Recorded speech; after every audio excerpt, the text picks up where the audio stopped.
Hey, it's Keith. Welcome to Wednesdays in Bed with Keith. I hope you're enjoying these videos as much as I'm enjoying making them for you.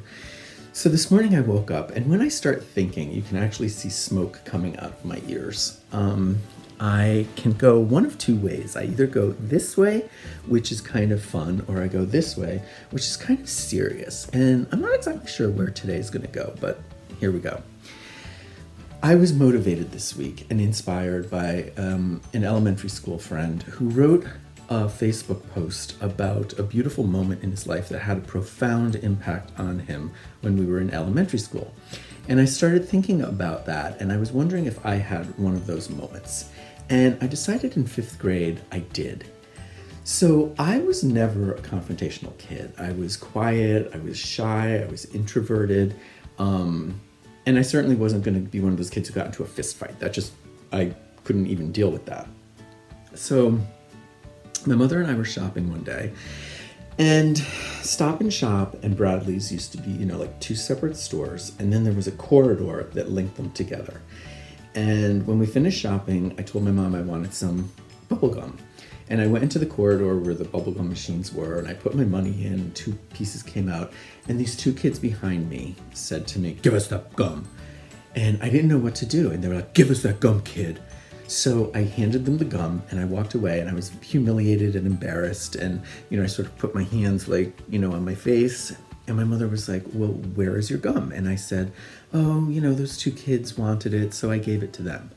And she looked at me and she was like, "Are you sure?" And I said, "Yes." Now, I don't know if she saw what happened or didn't see what happened, but that was the story I was sticking to.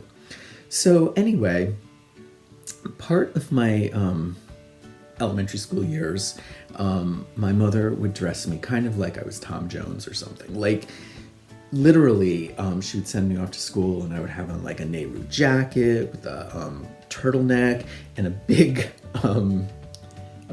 like chain around me with a zodiac sign on it, and it was really crazy. And we had this one teacher, actually, she was in 3rd grade, and her name was Mrs. Latiz, and she was really, really dowd up here. And as a matter of fact, all the boys sort of nicknamed her Machine Gun Tits because they were up and prominent. So she came up to me one day and she's like, "Little Louie Groovy, I love your shirt," which today would never fly, but it was just really crazy. So anyway, that didn't help matters for me. But when I got to be in 5th grade, I got this teacher. His name was Mr. Moran, and he was a very handsome man. He sort of had this affect, he smoked cigarettes in a very feminine kind of way, and he held his hands in a feminine kind of way. He wore jewelry, and when he walked, when you walked behind him, his ass would swing from side to side, it was on ball bearings. So anyhow, he was, someone who I sort of looked at and thought, there's something about him that kind of reminds me of myself, but I was only in 5th grade, so I didn't really understand it. So one day, Mr. Moran was teaching, and this one boy sort of got out of control. So he sort of put him out in the hallway, and he was having a discussion with him. And while he was doing that, some of the other rowdy boys in the classroom, decided this was an opportunity, and they start shooting spitballs at everybody and wreaking havoc, going from desk to desk and sort of flipping things over. And it was just absurdity. So anyway, Mr. Moran comes in and boom, he slams the door, and all of a sudden his nostrils, they got so big, you had no idea. You could have put concrete pylons up his nostrils and they still would have fit perfectly. And he's like, "What's going on? Everyone sit down, damn it!" Now, for a teacher to yell like that, number one, with such anger, and to say, swearing at us, never ever happened today. It just wouldn't have happened. So the kids all sit down, and he's like, "I want to know who did this," and start talking. And nobody would talk because nobody wanted to be the rat. And I was just sitting there prissy face, I just, shut up, just tie it up. So anyway, he finally turns his back to write something on the blackboard, and one of the kids says, "Asshole." And Moran turns around, and he's just he goes after the kid because he knows who said it. And he grabs him by the scruff of his shirt, the collar of his shirt, and literally lifts him out of his chair, pushes him up against the wall, and is now "Damn it, "You get out of here right now. We're going to the principal's office." And he turns to us and he's like, "Don't you dare anybody make a sound." And he goes marching off with this kid. Can you imagine the lawsuit today that would have ensued over this? So anyway, he comes storming back in and he's like, "I want you all to behave from now on." He was like lecturing us and we're all like practically pooing in our pants. So we get our lessons done and it's time for recess. And all the kids go out to recess and I sort of lagged behind. And I went up to his desk and I was just staring at him. And he looks up and he said to me, what do you want? And I said, "I just want to know if you're okay." And he looked at me and he said, yes, Keith, I'm okay. He said, "Now go outside and play." But at that moment, I had this epiphany.